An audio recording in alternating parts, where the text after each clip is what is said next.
Hello, everyone. Welcome to another episode of Midweek with Meaning. I am Angela Ward. I'm so happy you're joining me here today. Um, as you're coming on, please say hello. Let me know where you're checking in from. If you're watching on YouTube, please make sure to like and subscribe. That really helps me. And if you're watching on Facebook, please make sure to give StreamYard permission so that I can see that you're watching. So that's at the top of the post. You just have to let StreamYard be willing to let me show who you are. So yeah, I hope you have your pen and paper ready. I am bringing a topic to you today that I think could be a little bit triggering. So I want to just bring in a sense of love and compassion while we talk about depression. Depression and anxiety, really, but we're going to mostly look at depression in this conversation. Many people struggle with this, and to be perfectly frank, it's something I've struggled with over my lifetime as well. And it doesn't take much, like glancing at the news, for me to feel like, oh shit, like depression's a legitimate response to the situations of life that we're living in right now. So, but what I want to talk about today is depression as a bad habit and the way that bad habits contribute to this sense of depression.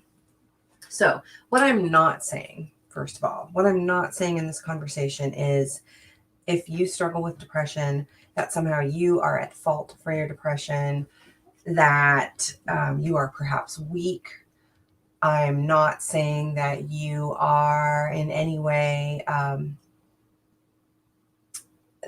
like lacking willpower. That's not where I'm coming from at all. I absolutely recognize that depression is multifactorial. It's multifactorial. It comes from many causes, from a sense of isolation, perhaps from some biochemical imbalances, perhaps from situational stuff that really contributes to it. It's a very complicated, complex experience that many of us struggle with. And yet, I recognize both within myself and within clients that I work with how the orientation of depression as an identity becomes really habituated in how we perceive ourselves and how we relate to the world.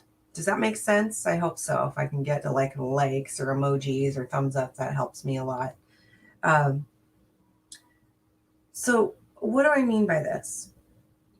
When I have had moments of tapping into that feeling of depression, so all of us have different hallmarks of what that looks like as we're starting to shift into feeling more depressed, or maybe we've been depressed for a while.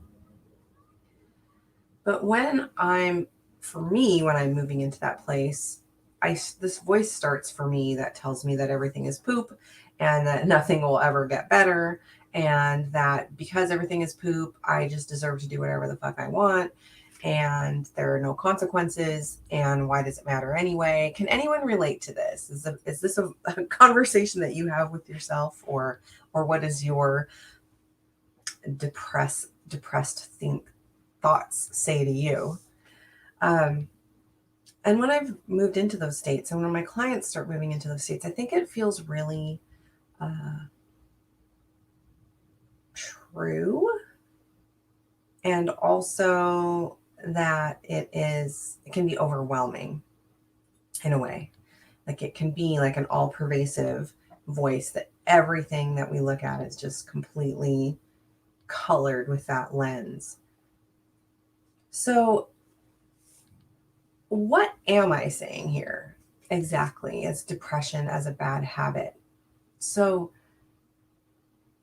what's happened for me is when I get in this state, I will constantly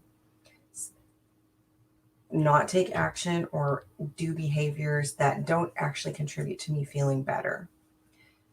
For example, perhaps drinking, perhaps eating foods that are really shitty, perhaps binging on TV or whatever, things that don't actually nourish my soul in any way. Isolation is another habit that I get into. Basically, moving away from anything that really, really nourishes me in a good way. So, what are some ways that we might be able to combat this?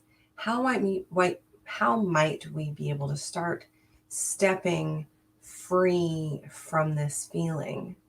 So, one of the things that I think is really crucial is to start to get to learn your caution flags or even your red flags when you're really shifting into a state where you know that this is when depression is happening. Or what is it an embodied sense? Is it perhaps that voice that starts telling you everything is poop? Is it that you stop attending to things you've been doing that you know nourish you? So I would encourage you to write down your red flags, write down your caution flags. I think this is really helpful to get clear of like, oh, look what's happening.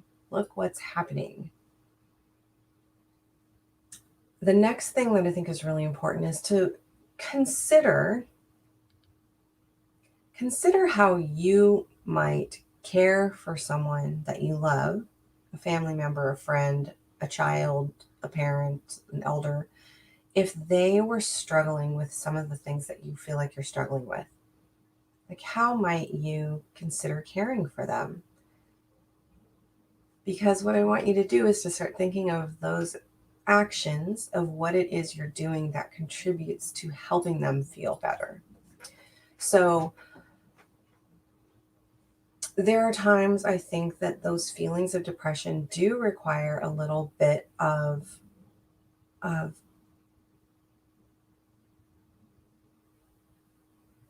nurturing, I suppose is the way I want to say it. Like, if you were feeling really down, how would you feel if a friend came and actually tucked you in with blankets and plopped you in front of the TV for a little bit? Like, if they were like, I'm going to be with you in this discomfort and we're going to just be cozy for a little bit. So if there was permission in some way to do some of the nurturing, nourishing things that help you feel better, but more as if you had a cold or something, a little bit more as if you were actually sick. So that's one piece. But then also, if you had someone perhaps you thought of that was struggling, maybe you would invite them to, maybe you'd read to them, maybe you'd share some comedy with them, maybe you would take them for a beautiful drive somewhere and let them look at beauty. So I'm really asking you to brainstorm. If as you're listening to this, something comes to mind, please pop it in the chat. And if you're watching the replay, you can also just put these in afterwards and share them. Some ideas of things that you would do to help somebody that's struggling. So I think it's crucial to get kind of this little bit of a list. But then we need to up level it a bit. So there's that first kind of like nurturing, subtle, caring, maybe more phase of rest in a way. But this needs to be time limited, because this is where people can fall into that like not showering and not leaving the house for weeks on end situation with depression, never getting out of bed. So we also then need to go from rest into a little bit of action. And when one is really struggling with depression, we might have to titrate between the resting phase and the action phase. We have to go back and forth because little action is going to start changing these habits. So the next thing I'd be interested in you making a list around are, what are things that help you feel better? What helps you feel better? So we can talk about the things that you know make you feel better. Like maybe you know that going for a walk makes you feel better, or calling a certain friend that is your confidant makes you feel better. But I want you to dig a little bit deeper. And part of the reason is because we are increasingly learning about how we can stimulate our neurotransmitters and release our own natural endorphins through certain techniques. Perhaps something like breath work. Perhaps something like, that exercise does release endorphins and really does help stimulate our own serotonin production. We do know that getting appropriate sleep and the right amount of daylight in our eyes helps our own neurotransmitters. Our nutrition puts us in a situation where we can develop our own natural serotonin. So these are kind of higher stage things, but if we can kind of look at this big picture of what has worked, what has worked for you. So after you've kind of compiled this list, I'd like you to maybe make a flow chart. I have one client that's joked around about making flashcards and definitely has made a flow chart of have you tried this, and have you tried this, and have you tried this, and have you tried this. So I would invite you to really make yourself a list like this. And the thing is, you have to actually try it. So if you've made a list and you have like your steps, like, oh, here's a caution flag, I'm starting to shift into feeling more depressed, I would rather nip this in the bud. What is some action I'd like to take? Or do I want to gift myself 20 minutes of resting with something and then moving on to some other action? Like, lay it out for yourself. And remember, this isn't set in stone. This is an experiment. This is something you get to explore and find what works best for you over time. But let's try little sips of things. So perhaps you're willing to do a 10-minute walk.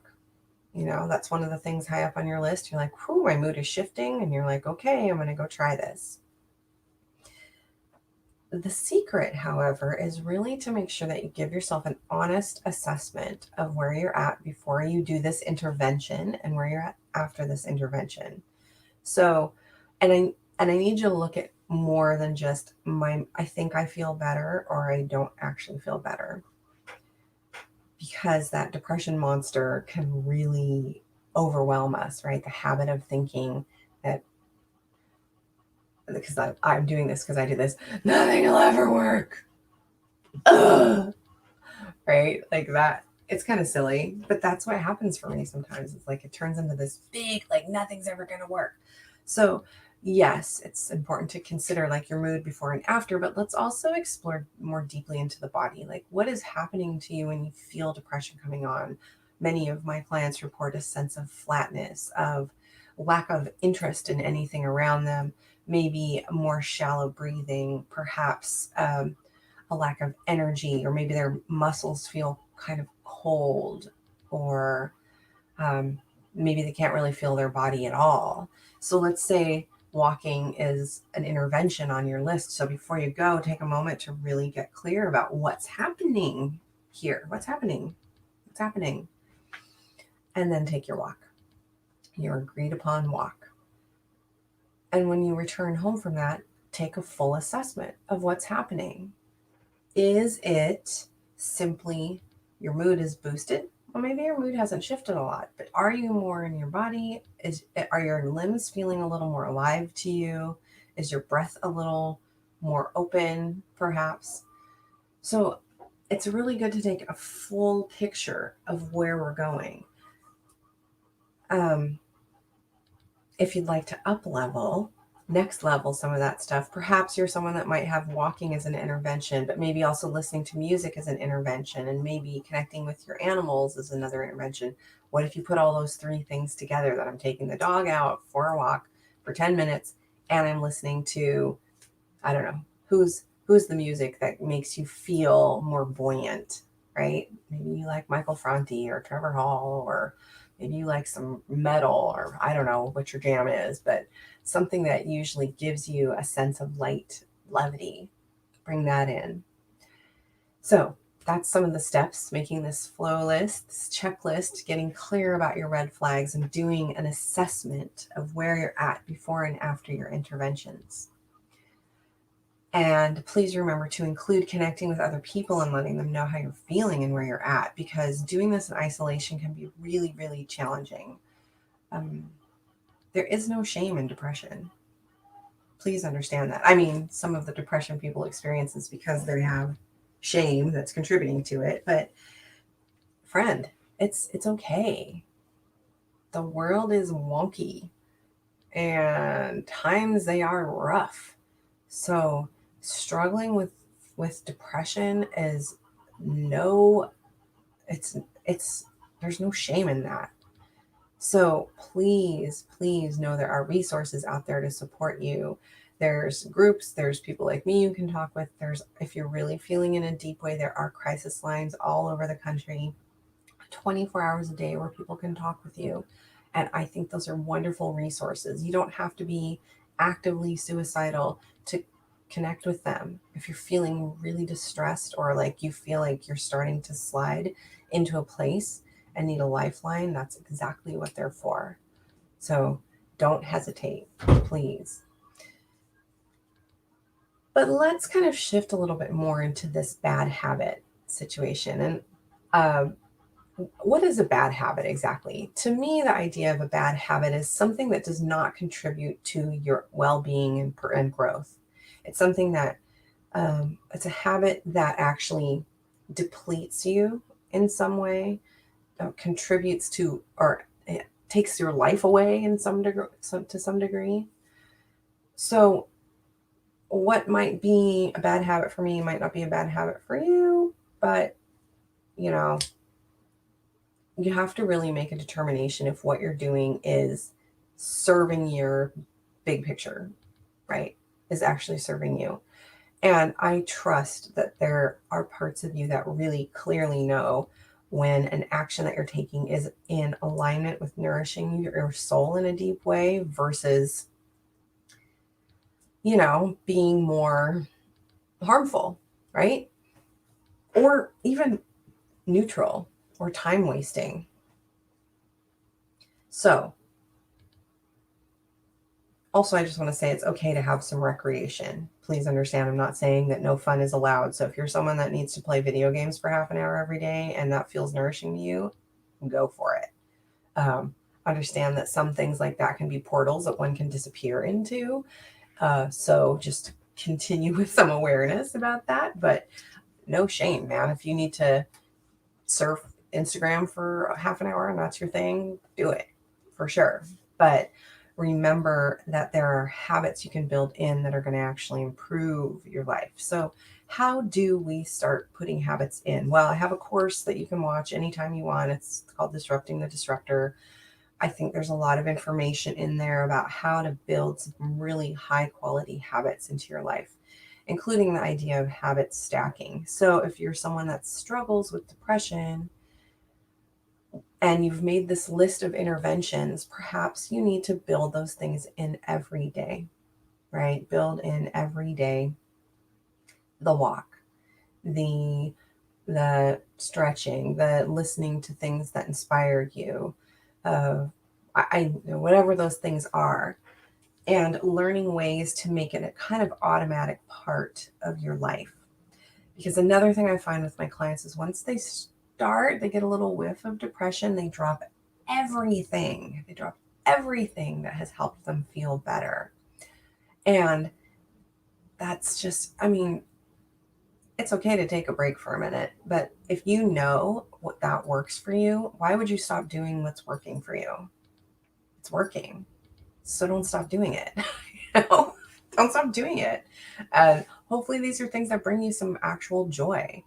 For me, a personal example, I've been going back to the gym lately over the last 6 weeks, and I'd stopped going because of COVID and everything getting shut down and hadn't felt comfortable going back, and then finally found a nice place that is different than where I used to go. And the first couple times I went, it was like a real struggle to be like, okay, what am I going to do? What's going to happen here? And then every time I would leave, my mood just was so lifted. My body felt better. My body felt tired, like actually tired, maybe sore, but sore in a uh, sweaty, good circulation kind of way, not sore from just sitting in the same position for hours at a time. And my mood was perked up. I mean, there's so much evidence around why this works. The release of hormones, the beta endorphins, and all of those things. But there are things out there for you that will do the same thing. Also, as a side note, if you're someone who has been taking antidepressants, perhaps, and you've come off them recently, it's really, really important for you to start dialing in your nutrition again and really making sure that you're nourishing your body in a really good way. Serotonin is made in our guts down here. And if your body hasn't had to make its own serotonin or do much with it for a while, it might take some time for your body to reestablish its own personal baseline. So it's more than just like, it's not just your brain has neurotransmitters that exist up here and then everything else happens from the neck down. These are they're interwoven. We are all one piece, right? So finding ways to rebuild your own resources is really important. It's really important to do these things and to understand that these things are going to take a little bit of time. So that being said, of course, if you are taking antidepressants, please do not just stop taking them. Please taper off under your medical supervision if that's your intention, and build scaffolding around you for support. Very, very important. I certainly would like to open this up for questions if there's any comments or questions that are coming through as we talk about this. I know it's kind of intense to think about, especially when one is feeling depressed. It's really hard to think that, how is this a habit? What parts of this are habitual? What parts of this is a pathway that I've run down over and over again and that I can't seem to get out of? And that's the tricky part, right? It's hard to get out of these things without support. And it can be done, but these things don't really occur in a vacuum, right? A lot of times depression is related to circumstance and situations in our lives. And it requires supportive community, oftentimes, to help us shift from that. There's a wonderful book called Chasing the Scream is a great book, but Johann Hari wrote a book also called Chasing the Scream, but he also wrote a book called Lost Connections, where he talks a lot about the evidence around the studies for antidepressants, as well as some approaches that have been looked at throughout different parts of the world, how to combat depression. And one of the things he really discovered was that this lack of connection and community really can contribute to that sense of depression.